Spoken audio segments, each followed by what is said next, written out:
So, do any of you remember those Mickey Mouse cartoons from the 1930s? The ones that were just put on DVD a few years ago? Well, I hear there's one that was unreleased to even the most avid classic Disney fans. According to sources, it's nothing special.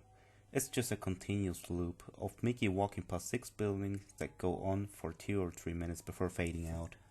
Unlike the cutesy tunes put in thought, the song of this cartoon was not a song at all, just a constant banging on a piano for a minute and a half before going to white noise for the remainder of the film. It wasn't the jolly old Mickey we've come to love either. Mickey wasn't dancing, not even smiling, just kind of walking as if you or I were walking with a normal face expression.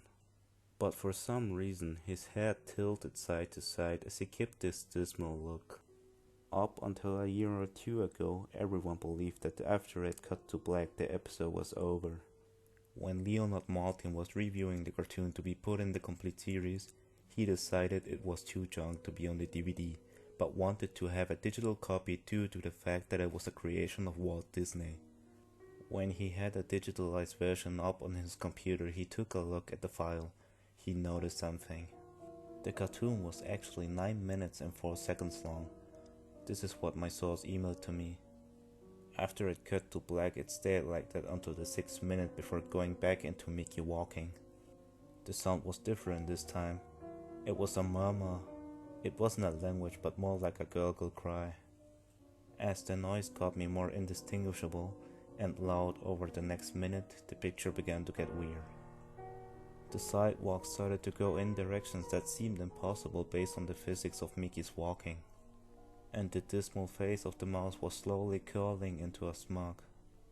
On the 7th minute, the murmur turned it into a blood-curdling scream, the kind of scream painful to hear, and the picture was getting more obscure. Colors were happening that shouldn't have been possible at that time. Mickey's face began to fall apart.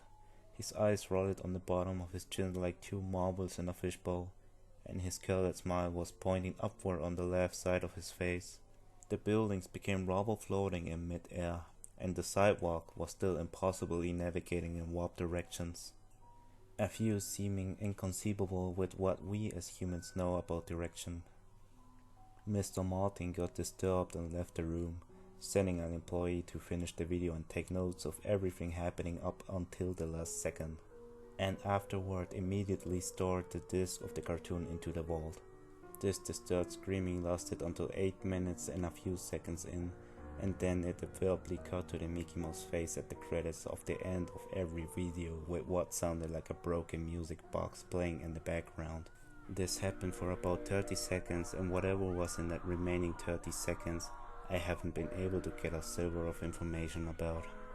From a security guard working under me who was making rounds outside of that room, I was told that after the last frame, the employee stumbled out of the room with pale skin saying, "Real suffering is not known," 7 times before speedily taking the guard's pistol and offing himself on the spot.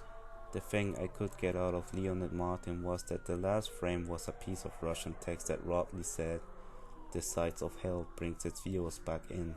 As far as I know, no one else has seen it, but there have been dozens of attempts at getting the file on rapid share by employees inside the studios, all of whom have been promptly terminated of their jobs. Whether it got online or not is up for debate, but if rumors serve me right, it's online somewhere under Suicidemouse.avi. If you ever find a copy of the film, I want you to never view it, and to contact me by phone immediately, regardless of the time. When a Disney death is covered up as well as this, it means this has to be something huge. Get back at me. TR. I've yet to find a copy of this, but it is out there. I know it.